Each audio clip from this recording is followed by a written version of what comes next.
The studio lights dimmed for just a moment as Canon O'Brien adjusted his tie. That familiar pre-show ritual that had become second nature after 15 years of late-night television. The Late Night with Canon O'Brien logo glowed in brilliant gold and blue behind him, casting warm shadows across the polished studio floor. Tonight's guest was someone he'd been wanting to interview for months, Gal Gadot, the woman who had redefined what it meant to be a superhero on screen. Canon glanced at his notes one final time, but he barely needed them. After years of hosting, the conversation would flow naturally. The audience was buzzing with anticipation, 300 people packed into the intimate studio space, their energy infectious even before the cameras started rolling. Ladies and gentlemen, we're back in 5, 4, 3. The stage manager's voice cut through the chatter, and Canon felt that familiar surge of adrenaline that came with live television.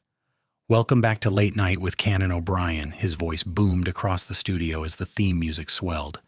Tonight we have the incredible Gal Gadot with us, star of Wonder Woman and the upcoming Fast and Furious sequel. But first, let me tell you about something that happened to me today. Canon launched into his opening monologue with practiced ease, working the crowd with his signature blend of self-deprecating humor and observational comedy. The audience responded exactly as they always did, with genuine laughter that filled every corner of the studio. But in the third row, tucked between her older sister and aunt, 12-year-old Layla Mansouri wasn't laughing. She wore a simple purple sweater that her mother had picked out carefully that morning, wanting her daughter to look perfect for their first television taping. Her dark hair was pulled back in a neat ponytail, and she clutched a small notebook where she'd written questions she hoped to ask if given the chance.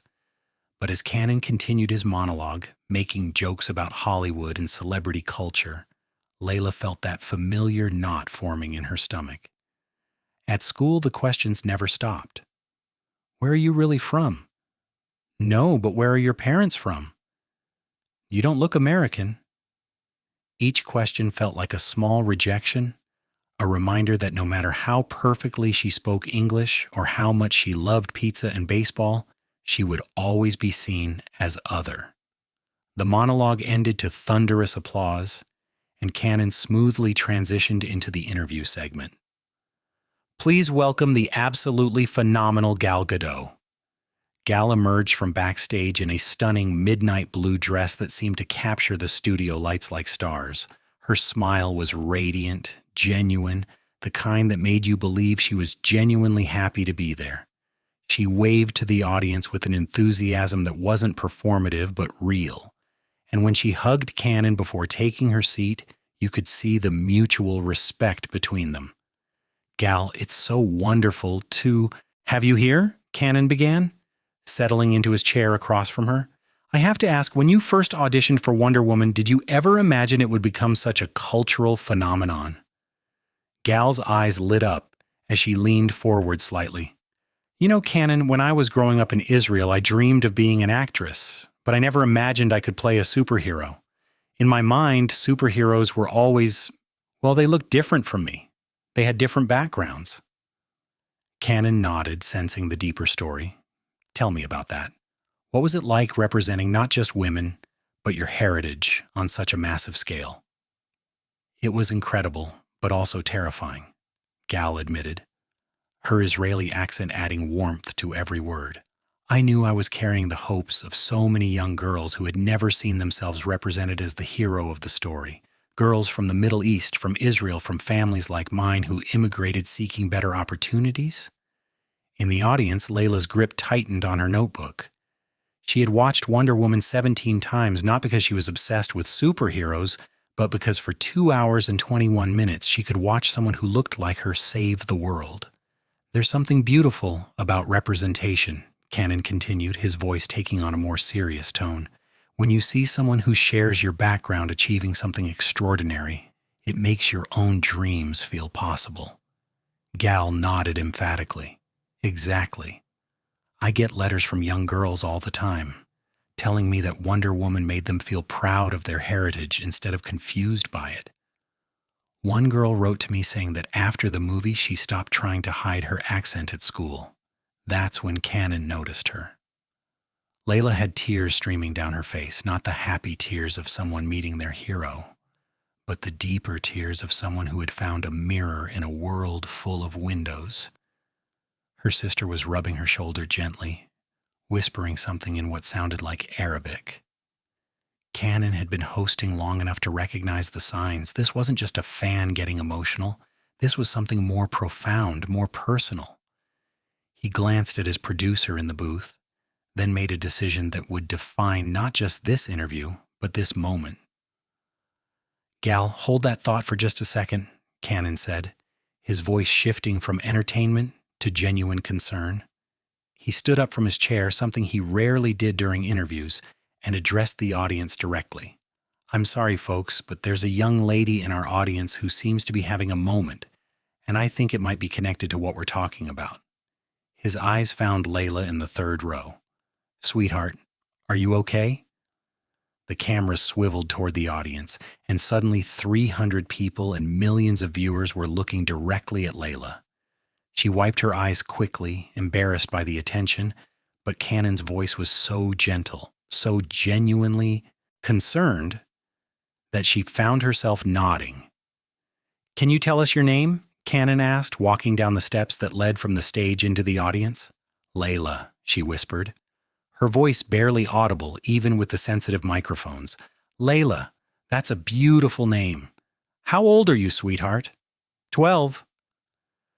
Gal had stood up from her chair now, too, watching this exchange with growing interest and concern. She could see herself in this girl's face, could recognize the struggle that went beyond simple fandom. "Layla, did something we were talking about upset you?" Canon asked, kneeling down in the aisle so he could be at eye level with her. Layla looked at her sister, who nodded encouragingly, then back at Canon. "It's just, at school, they always ask me where I'm really from. And when I say Lebanon, they make it sound like that's a bad thing, like I don't belong here." The studio fell completely silent. Even the camera operators seemed to hold their breath. This wasn't entertainment anymore. This was real life, raw and unfiltered, happening in front of millions of people. Gal didn't wait for permission or direction from the producers. She stepped down from the stage and walked directly toward Layla, her heels clicking softly on the studio floor.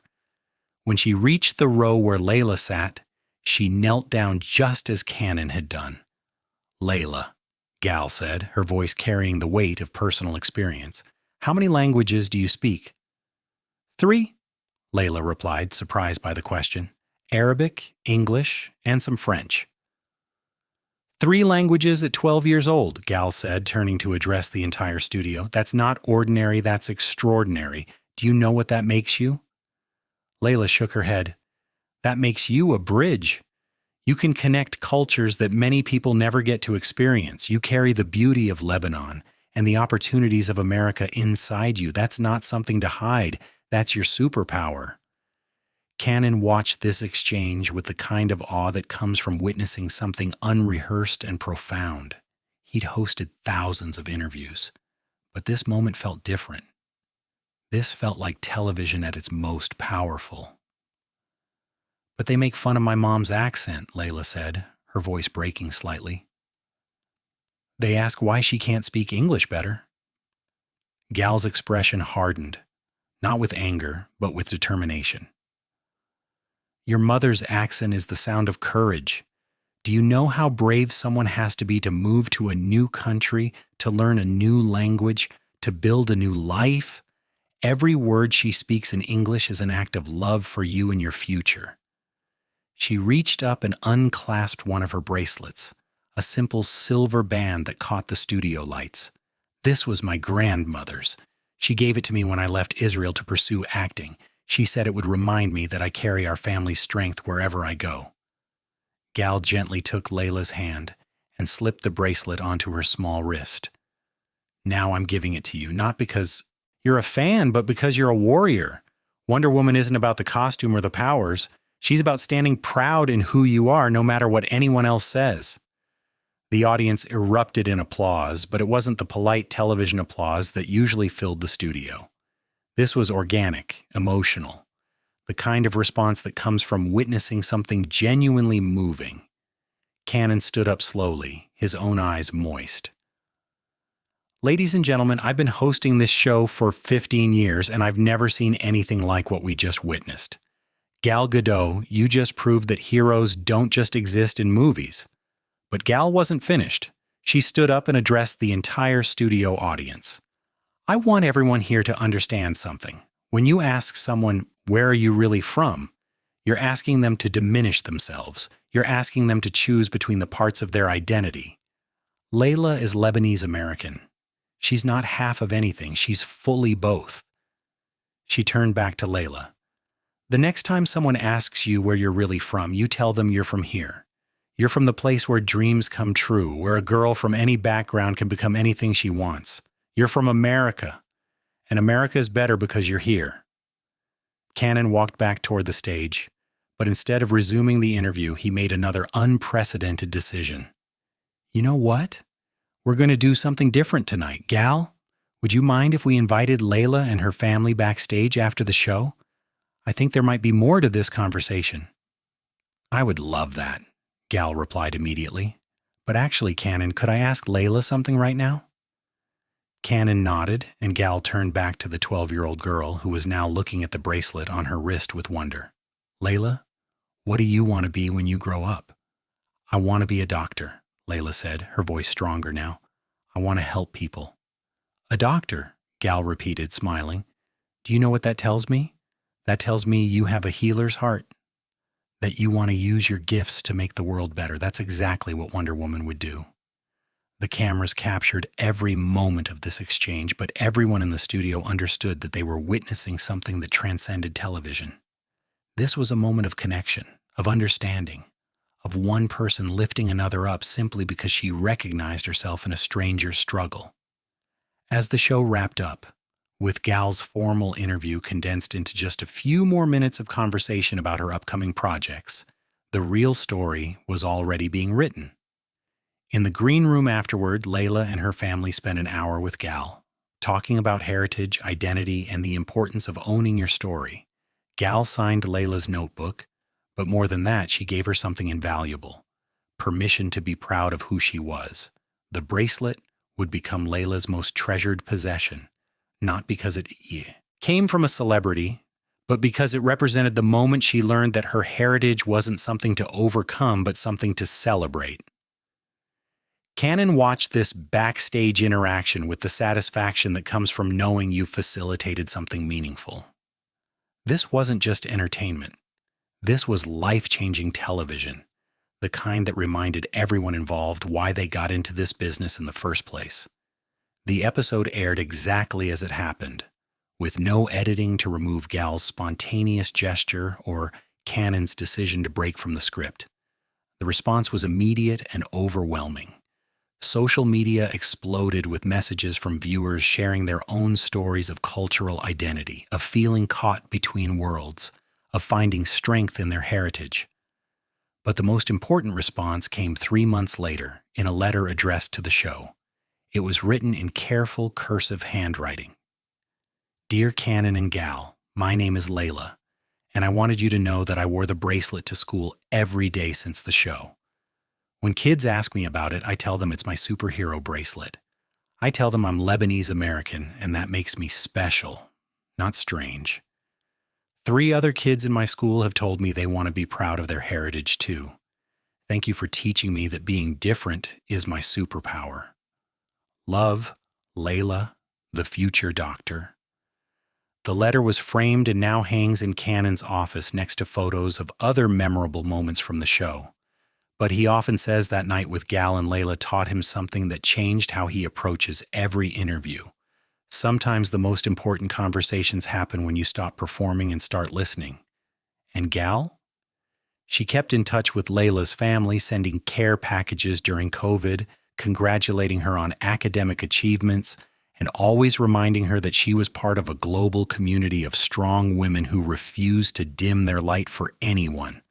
Because that's what heroes do. They don't just save the world in movies. They save the world one conversation, one gesture, one moment of recognition at a time. But the story doesn't end there. What happened after the camera stopped rolling revealed even more about the power of that moment. Gal remained in the green room with Layla's family for nearly 2 hours after taping wrapped. Layla's mother, Fatima, who had been nervous about her English all evening, found herself speaking confidently about her journey from Beirut to Detroit. "You know," Gal said to Fatima, "when I first moved to Hollywood, I was told to hide my accent, but my accent is part of my story, just like yours is part of Layla's story." Canon, who usually left immediately after tapings, found himself drawn back to the green room. That's when he made another decision that would define his legacy as a host. He turned to his producer and said, "I want to do a follow-up segment about kids like Layla, kids who are building bridges between cultures." 3. Weeks later, Late Night with Canon O'Brien aired a special episode called America's Young Ambassadors. Layla was featured alongside other children from immigrant families. Gal appeared via video call, revealing she had created a scholarship program for children from immigrant families pursuing careers in medicine, inspired by Layla's dream. "Layla reminded me that being different isn't a barrier to overcome," Gal explained. "It's a bridge to build." The most powerful moment came when Layla stood before the audience and said, "I used to think I had to choose between being Lebanese or being American, but now I know I'm both, and that makes me stronger." 6 months later, Canon received a hand-drawn comic book created by Layla, featuring a superhero called Bridge Girl, who helped other kids feel proud of their heritage. The dedication read, "For Canon and Gal, who taught me that being different is my superpower." Canon framed that comic book and hung it next to Layla's letter. But more importantly, he established the Bridge Builders Scholarship Fund, partnering with Gal's foundation to support young people who, like Layla, were using their multicultural perspectives to make the world better. Today, Layla is 16 and president of her school's Cultural Heritage Club. She still wears Gal's bracelet, now accompanied by other pieces of jewelry that represent the friends she's made from dozens of different backgrounds. She's maintained her dream of becoming a doctor, but now she talks about specializing in pediatrics, specifically working with immigrant families who need someone who understands their journey. And every year, on the anniversary of that Late Night episode, Gal sends Layla a new piece of jewelry from whatever country she's filming in, along with a note that always ends the same way. "Keep building bridges, Wonder Woman." Because sometimes the most important moments in television aren't scripted. They're the moments when humanity breaks through the performance, when connection trumps entertainment, and when a 12-year-old girl teaches the world that being caught between cultures isn't a problem to solve, it's a gift to celebrate.